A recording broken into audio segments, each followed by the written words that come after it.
So when you that first needle, like, I mean, I guess it's me trying to wrap my mind around.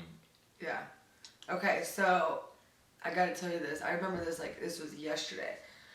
So I remember I was laying in the hot water in the bathtub because the hot water would help, your cramps, like coming off the methadone.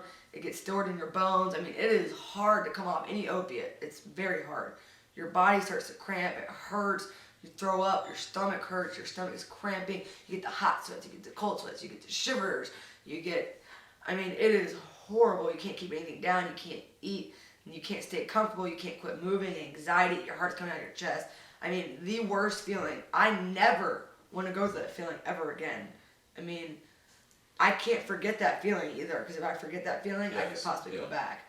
But I was in that bathtub and I was kicking. Oh yeah, your feet. You start to kick your feet. I mean, it's like you have the devil inside of you. I mean, I'm kicking my feet as hard as I can in that bathtub. I mean, it's hurting my legs that bad. I'm just kicking everything. There's water going all over this whole bathroom. And my friend looks at me and, I had already tried snorting some pills, some oxys, which is a very strong opiate. It's right underneath heroin, but not strong enough for the methadone. It couldn't take my methadone withdrawals away. I couldn't get off that methadone.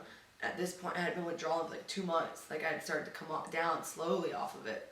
And So how often did this happen? This type of aggressive withdrawal, or were you going through this repeatedly? Remember how I told you have to maintain it? Mm-hmm. If you don't have it that day, you go through it repeatedly. Oh my God. If you don't have something, sometimes it got to the point where 12 hours later after I do something, I needed something, I start getting sick. Start withdrawing. That's what it's called. And it is the worst ever. I think I lived 40% of my life sick, 60% fucked up. Say that again. 40% sick, 60% fucked up. Wow. Maybe let's take that back. Let's take 30% sick, 70% fucked up. And so you're. And a lot of that 30% would be waiting for the dope man. Yeah.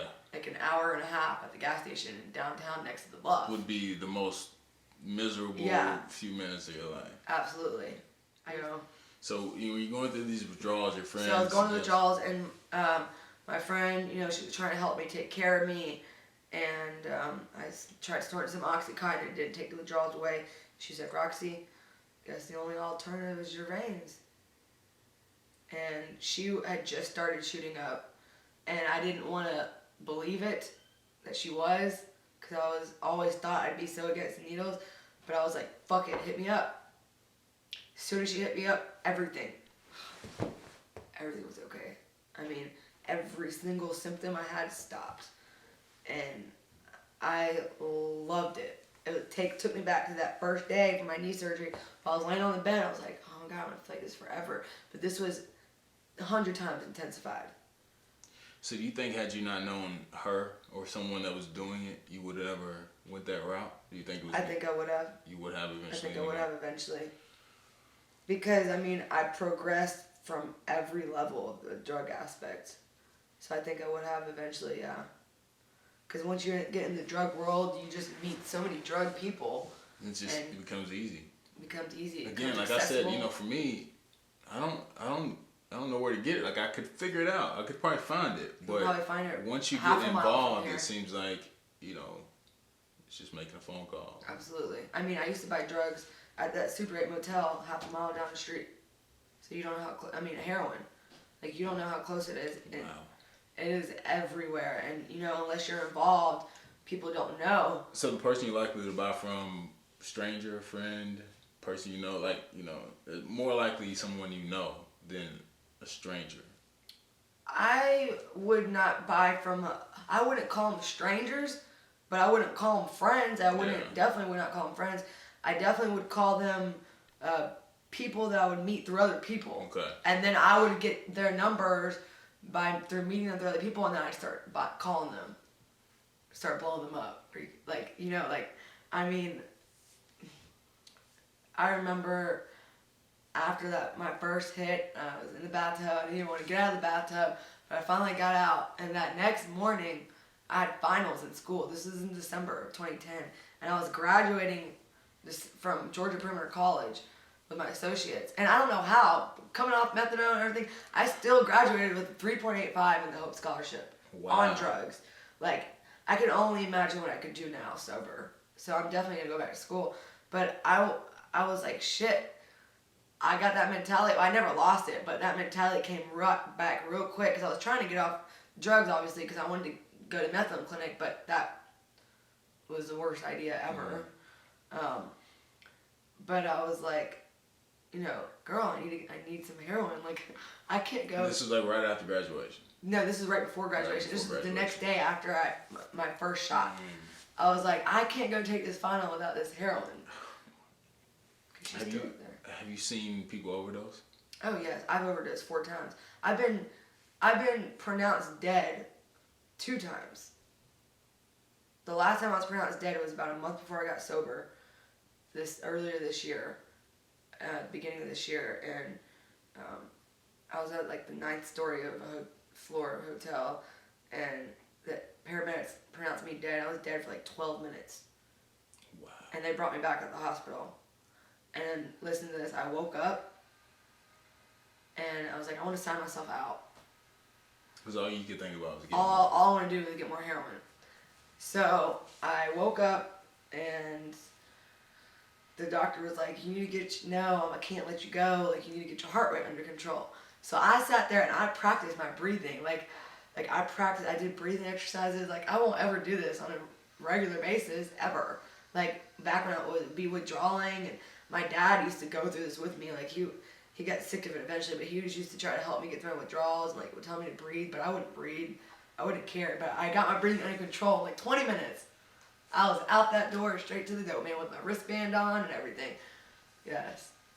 20 minutes after you released from the hospital. 20 minutes after I woke up, I signed myself out. And I went straight to the dope man. Unbelievable. Now, what happened after that made you, for the final time, go get some help?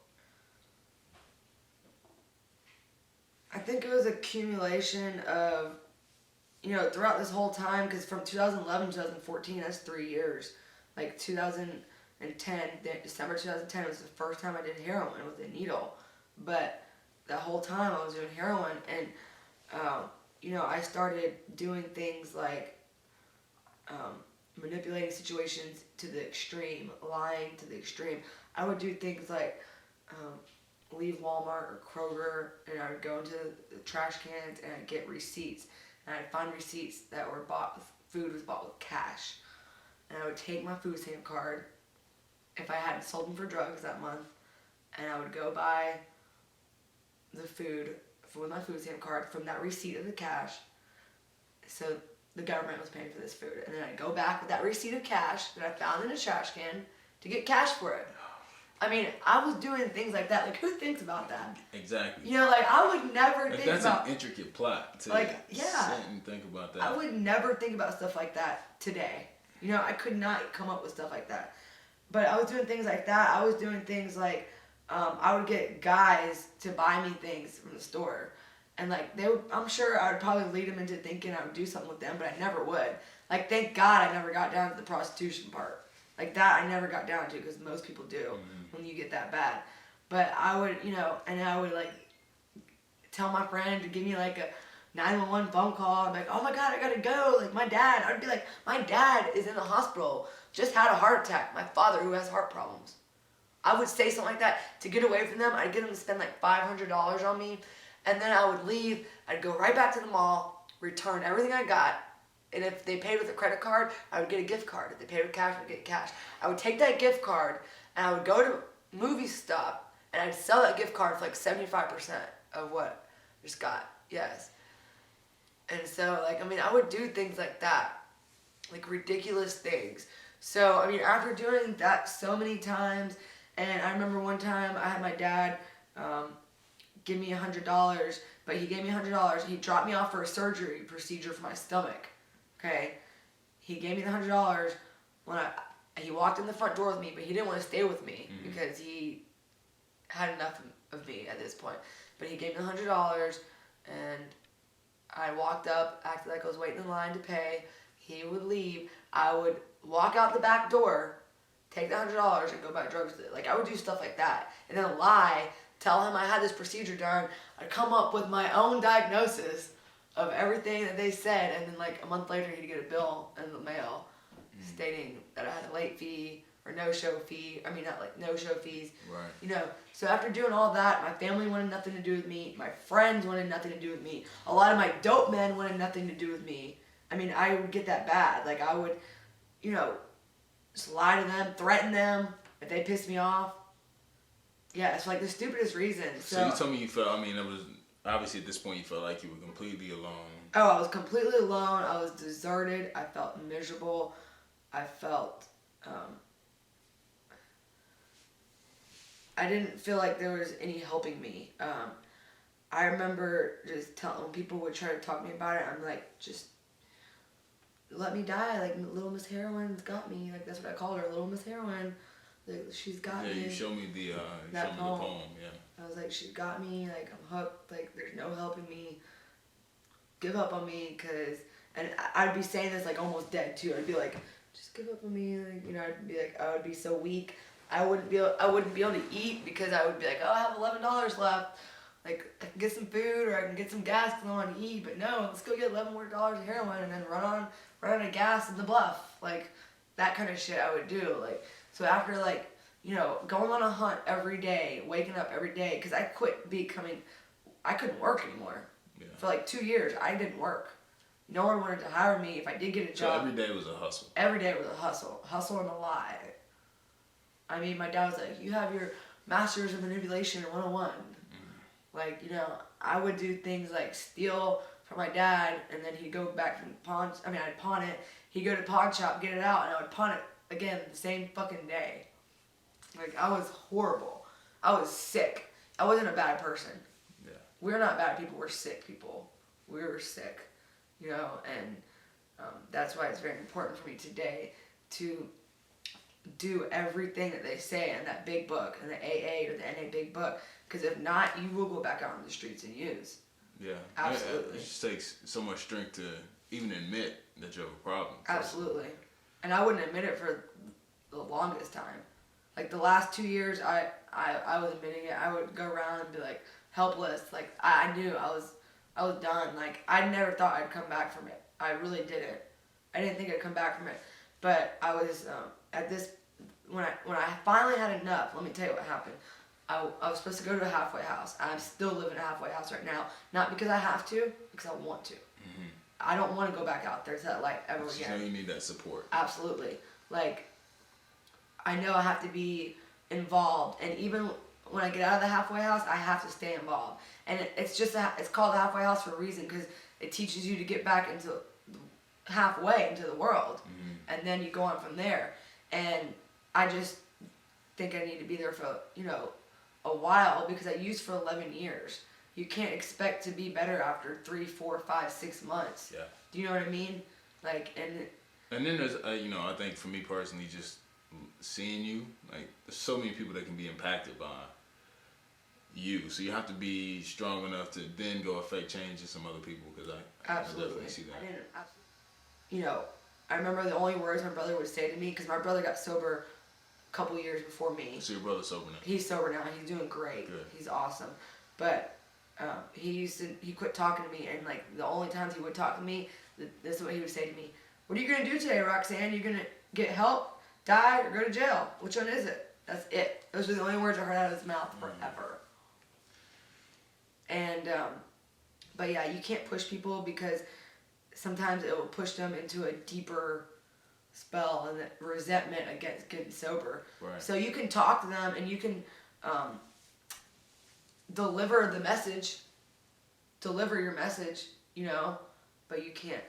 I try not to push people, because. And you were telling me what are the statistics of people who actually recover? Yes, the statistics today for people who recover is 4 to 10%.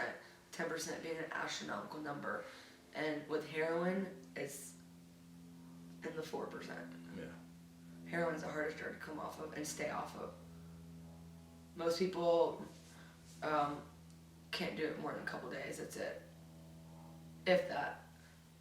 I mean, if you had to tell people, you know, one thing about what the quote unquote face of addiction is, and what they should think of people who are addicted. Because I think, for me and most other people, we have this picture in our head of what an addict looks like and where they're supposed to come from. And what is it you want people to know that's probably different from what they visualize? I just want people to know that addiction is everywhere and it's all around you, whether you think it is or not, and that we're not bad people. We're sick, and in active addiction, it makes you do things that you would never do or even think of doing sober. It's something in the brain that the drugs make you do, think, believe, and instead of trying to punish people because they're addicts, try to be more understanding, not necessarily enabling though. So you can't necessarily enable an addict either. You have to try to understand where they're coming from and try to support them, because with a great support system, that will help an addict get out of addiction and stay sober. I have the strongest, best support system I could ever ask for. And without that, I don't think I would be sober today. Yeah. Absolutely. So you were telling me about, this spiritual thing you had going on that kind of helped you, or has helped you thus far. Do you have a relationship with God, or? Absolutely. I have a wonderful relationship with God. It's actually the best relationship I've ever had with anyone. It's the strongest love I could ever feel and ever imagine.